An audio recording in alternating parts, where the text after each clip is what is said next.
Hello, everyone, and welcome again to Choices, Finding Your Joy. Paula Vail here. I'm so happy to share with everyone today Robert Rabbin. He is just absolutely fascinating, author of multiple books, speaker. He does so much for others. One of his recent books, Speak Truthfully, I just loved it, and he's going to talk a bit about that, and he's just basically going to share so much to all of you out there about how he gives such great insight in speaking our truth. So first off, Robert, I want to say welcome. Thank you for being on the show. My pleasure indeed. Thank you, Paula. Oh, you're so welcome. I would love to begin with just maybe a bit of your history. Tell us what brought you to where you're at. Let's see. Because I'm an old guy, there's kind of a lot of backstory. So let me see if I can just cherry pick what might be important. When I was a youngster, I just started asking a lot of questions. I was very curious about things, and that propelled me on the classical journey of seeking the truth of oneself. So I didn't get very far in college because it didn't provide the answers I was looking for. So I took off. I lived in Europe, the Middle East, and then I ended up in India when I was 23 years old, which was in 1973. And I found my way to the ashram of Swami Muktananda, who was later became very well known as a meditation teacher. And I lived with him for 11 years. And that was very seminal. That really was an important decade in my life because it provided me with the means to discover the answers to my questions, which of course were inside my own self, but through the meditation techniques that I learned and the subsequent activities, I realized that. So when you become anchored in that inner stillness or the inner silence and become familiar with the many blessings and gifts that gives you, that really becomes your life. And so I could say that the continuous cultivation of that kind of awareness melded to practicality. In other words, living in the world, which I've always done, and I don't mind saying with a high degree of competence as a corporate consultant and leadership coach and speaker and author and all of that.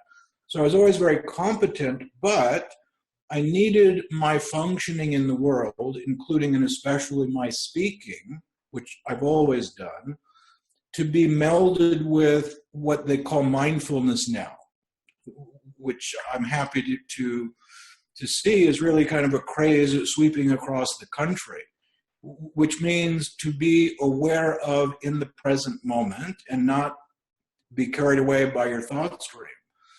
So that really, in the broadest brush way, describes my life and what it is today, though my work, as you kindly mentioned, does focus on public speaking, but it's public speaking not as presentation skills per se, it's public speaking as a path of mastery and a path of mindfulness and a path of practical awareness. So we take that real-time awareness of what I say and how I say it, being mindful of the impact I'm having and all of that.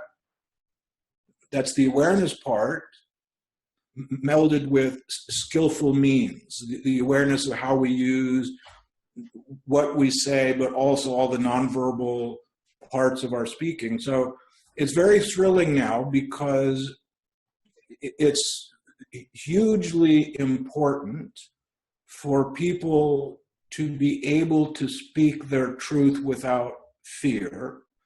It's hugely important for people like me and like you, and probably like many of your guests, Paula, who are moving out onto various stages in the world, to be able to speak powerfully and truthfully and skillfully, and be able to make what I call a conscious, intentional, purposeful effect on the audience, rather than I open my mouth, say a bunch of words, and hope for the best.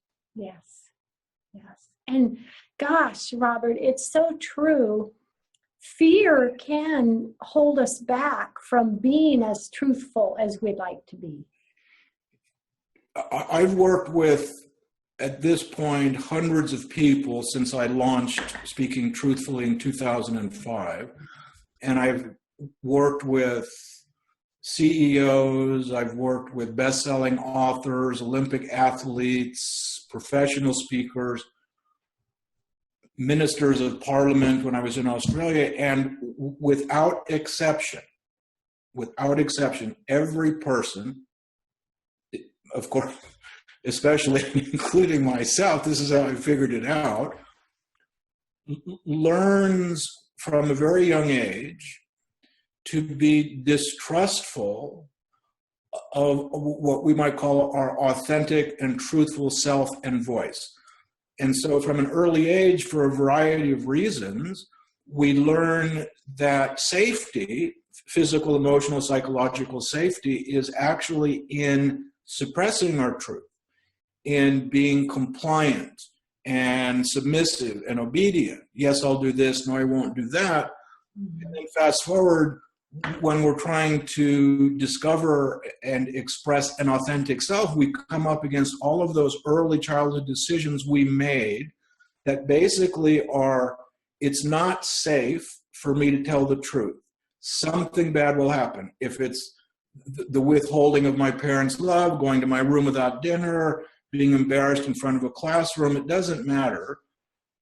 But part of the process that I've had to work through in my life and work with people is what I call learning how to self-generate portable safety. Because when we know that we're safe, that nothing bad can happen to us, it's a lot easier for us to connect to that deep place and express the truth. But we're so used to looking for external circumstances, right, or certain conditions or people's approval in order to feel safe. Well, there's not a lot of freedom in that. So it occurred to me that what if we could self-generate portable safety? That is, wherever I go, wherever you go, wherever anyone goes, we know how from the fabric of our own being to create such safety that we are unafraid to begin to push against those early decisions, the taboos, the fears of what people might think, because we're safe. I mean, when you think about it, if you feel safe, what wouldn't you do? I'm safe, I can't be hurt. Mm-hmm. So when I came upon this way of speaking about it, self-generate portable safety, and going through a process in the workshops with people, and they, it's like they get it. They suddenly start living and speaking from a different place in themselves, and it is wildly and hugely and immediately transformational, because we may have been, if not completely crippled, then somewhat suppressed, right? Because we don't feel safe and so on. Mm-hmm. And suddenly, just imagine, you self-generate portable safety wherever you go, whatever you say, whatever you want to say, skillfully, but still, your truth, your message, your cosmic roar, as I like to call it, your primal power and strength and beauty and magnificence, you bring that out and you're safe. Yes. I've had people literally, Paula, pass out in a workshop from telling the truth from this new place. I know we're limited for time, but let me give you a very quick, short example. A woman in one of my master classes, the next talk that we were going to give was, if you want, say something, share something you've never told anyone so you can feel what it's like to unburden yourself from a secret. So she came up at the break and said, Robert, I kind of want to do it, but there's something I've never told anyone, and I really feel like if I do, I will pass out. So I said, well, what is it? She's had chronic fatigue syndrome for 12 years.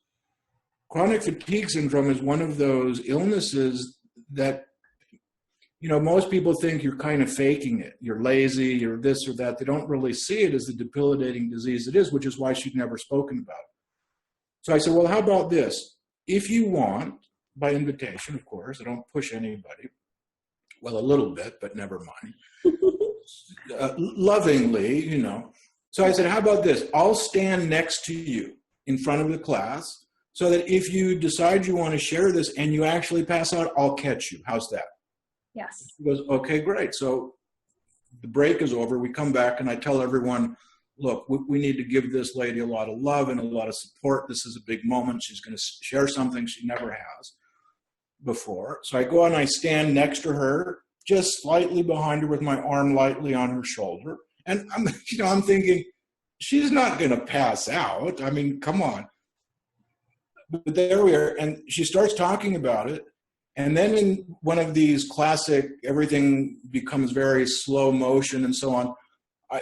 Because my hand is on her shoulder, I can feel her start to drop. Out of the corner of my eye, I see her, and the woman is dropping, and somehow I managed to sort of push myself down faster, and as she fell completely out cold, wow, pulled her onto my chest and lap so she didn't get hurt. Yeah. And genius that I am, I had an assistant, and I said, let's take another quick break so we can compose ourselves. And the poor thing, God bless her, she just was out just for a couple of seconds, and then she came to. And she wrote me, I never saw her again, but she did write me a few letters over the next few months.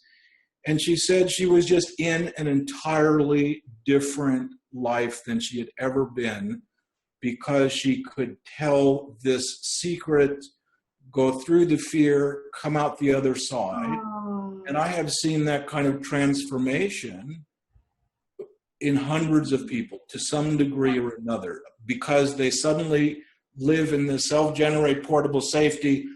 Here's what I have to say. Then, of course, if they're professional speakers, we work with skills and content and so on, but we've got to get that inner freedom and that inner confidence, and that inner love of self manifested practically as being able to speak on a par with anyone, anywhere, at any time. I myself am guilty of that. When I started my Voice America show almost 3 years ago, and they said it was worldwide, I said, I'm not going to speak English. I'm going to speak the language of love. That's my goal. Beautiful. And I wanted to end every show with love, hugs, blessings. But you know what? Fear hit me. Sure. I can't say love. I can't tell everyone I love them. They're going to think I'm a weirdo. That's and right. It was like after a few months, finally I said to myself, I have to be Paula. I just have to be Paula. And so then I started ending the shows, love, hugs, and blessings. But it took me several months to have the courage to do that.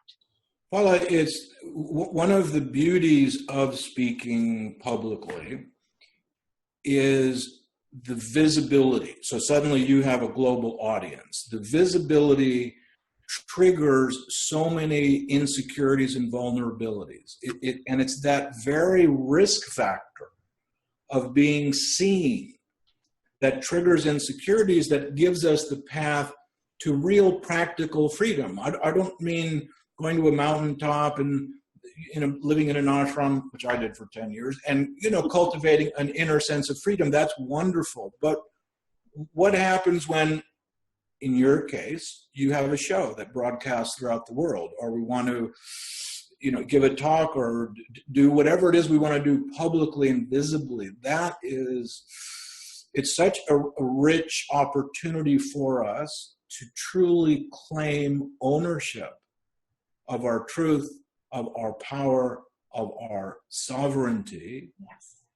Because the visibility, the exposure triggers massive insecurities. And so that's why, for me, though I had done so many decades of what I might call spiritual work and spiritual practice, when I started doing this work, the speaking truthfully work, and started to consciously develop my own speaking style and freedom and so on, it's like I just rocketed forward into all kinds of freedom and wonder and self-expression and power that I was like, God, this is, just got to get up in front of people and learn how to speak, and there you go. There you go. I want to ask you about something. Sure. That you told one of your students, and I just thought it was so fantastic, and I'd love you to share that with everyone. Uh-oh. Roar without apology. Talk about that a bit for us. Thank you. That, I believe, was the title of a blog post and an article I wrote. And for whatever reason, most of the students I work with these days are women. About 80% are women with classes and webinars and so on. And there are particular ways in which I think women have been socialized and conditioned, different than men, to be afraid of what I call the cosmic roar, that deep, primal, unbounded, exuberant, enthusiastic roar of I am here, I am alive, this is me, this is what I have to say. Unapologetically showing up in the world, not being afraid to disturb it, disturb the world a little bit with your cosmic roar. And so I started using that phrase, the cosmic roar, as a way of suggesting to people, look, we are born. We are all born. It's innate. It's part of our operating system that we have this cosmic roar. What is the first thing that any newborn baby anywhere in the world does? Right out of the womb. What's the first thing that any child does? Cries. It roars. I'm here, ready or not, I'm here. And then we kind of give ground from that, but I'm thinking, well, hang on. There's this innate, I use the word Shakti, which is a Sanskrit word for life force, I suppose, but it's a little bit bigger. It's sort of like the juice in the Big Bang.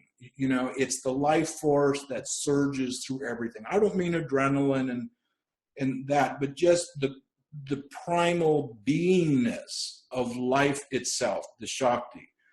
And it's the creative power of the world, of existence actually, but the creative source also has to be an expressive source, doesn't it? Yes. So creativity without expression is invisible. Yes. So for me, if we can connect to that inner depth, you might call it love, that's totally fine. I might call it Shakti or the cosmic roar, but when we connect to that inner depth, that creative center and source of our being, we have to express it or it's not actualized, it's not real. So the roar is learning how to self-generate portable safety, falling in love with that inner capacity and bringing it out wherever, whenever, without succumbing to the early in life decisions we made to be submissive, obedient, and compliant as a way of being safe and liked. We have to flip the switch, flip the script entirely. and realize that our self-actualization in the world and our safety in the world in so doing lies in telling the truth and letting our cosmic roar out. Yes. And wouldn't you say, Robert, that this speaking truthfully and letting ourselves roar, that doesn't pertain to just in the workplace or as a speaker. It's in life, wouldn't you say? Well, every day. I often define public speaking as speaking with anyone other than yourself, anywhere, period. I am publicly speaking with you, even never mind that there will be some watchers of the video. Two people in an intimate romantic setting, public speaking. On a stage in front of 1,000 people, public speaking. So speaking truthfully is a way of living. It isn't a technique that you use when you're presenting or giving a keynote. Yes, there are aspects of it, but the bigger truth behind speaking truthfully is it is a way that you show up in life. The best way is, let me just quickly quote, surprisingly, James Cagney, the American film actor who was in a lot of gangster roles. Anyway, on one of the movie sets, a young actor came up to him and said, "Mr. Cagney, can you summarize your acting chops? You know, what wisdom could you tell me as a young actor?"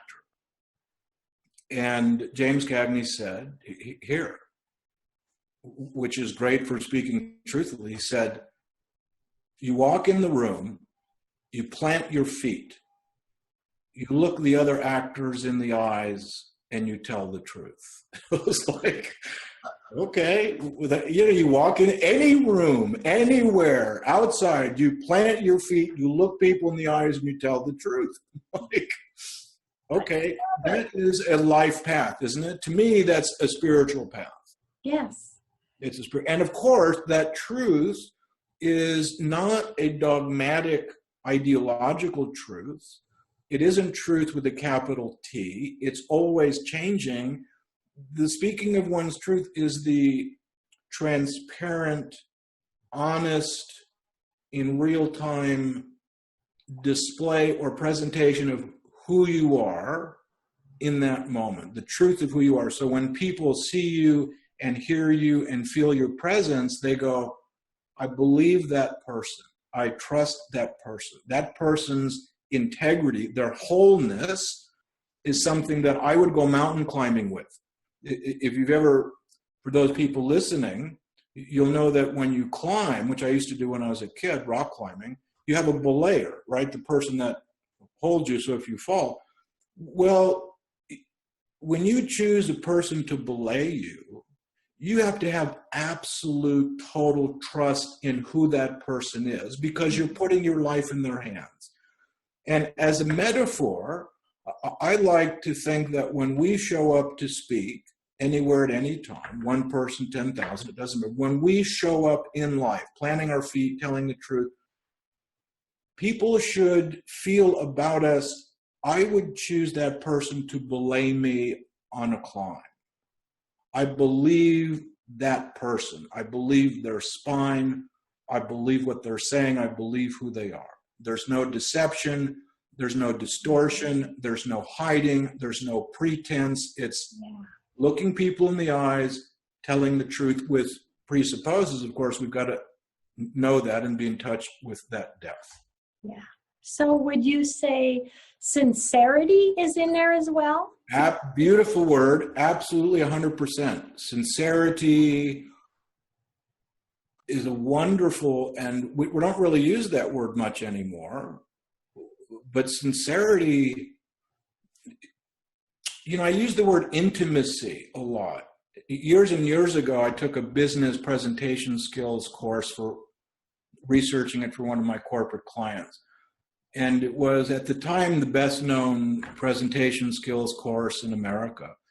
And I remember all these years ago, them saying, when you're speaking at a business meeting or a conference, you don't ever want to be vulnerable and intimate. Intimacy is like, no intimacy. And I'm thinking, now, the whole game is intimacy. Intimacy with yourself, intimacy with other people. Connecting, yeah. Connecting is huge. Connecting is the next big word after confidence, where we own our power. Now we've got to connect to what?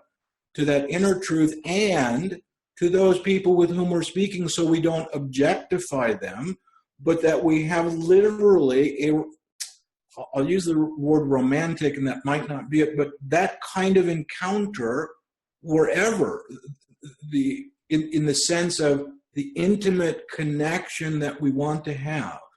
Why would I listen to a person in a business environment, a leader or a training person, if I couldn't feel the sincerity and the intimacy behind what they were saying? I'm like, I'm out, mic drop, forget about it. You got to bring some heart to everything you do. So sincerity, intimacy, vulnerability, transparency, connection. Absolutely. Without that, you know what? Stay home. Don't waste anybody's time. No one's interested in you, in my opinion. Gosh, we have about 1 more minute in the show, Robert. Will you share your website, how the viewers can learn more about you, and any last words? Last words, for me, that's a little... I know. I think that's going to be when I'm dead, will be my last word. One of my former girlfriends said, Robert, foreplay is speaking. Can you just shut up and get on with it? So that might be too much information, but never mind. My website is myname.com, robertrabbin.com. Plenty of information. You can connect with me through that. And last words. What can we take with us today? Something, even if it's something, a little something for us to think about every day. Don't think about it. Do it. Thinking about it is just another delay tactic. Okay, I've said it, but let me see if I can. 5 years ago, I was diagnosed with terminal stage 4 lung cancer and was told I had 6 months to live. Still here, but one of the things I learned deeply in these past few years is it's showtime right now. It's like live TV, Paula. Some of your listeners won't remember it, but I think you and I probably could. Live TV, there's no reruns. It is or it isn't. That's what our life is. It is right here, right now. This is not a dress rehearsal for tomorrow. So even though we're in process and we're learning and growing and becoming, it's, what's the game you're going to play now? Are you going to roar or whimper? And don't think about it, just do it. Just do it. Just roar. And if you need help, contact me and I'll help you over the hump. So I love it. It's right here and right now, Paula. This is the place where we play the game. What game are we playing? Let's roar. Let's roar. I love it. Oh, Robert, thank you so much. This has been so fantastic. I'm just so honored to have you here today. Thank you for inviting me. I appreciate it very much. Thank you. And everyone out there, love, hugs, and blessings. Yeah. Robert, love, hugs, and blessings your way. Thank you so much. Bye, everyone.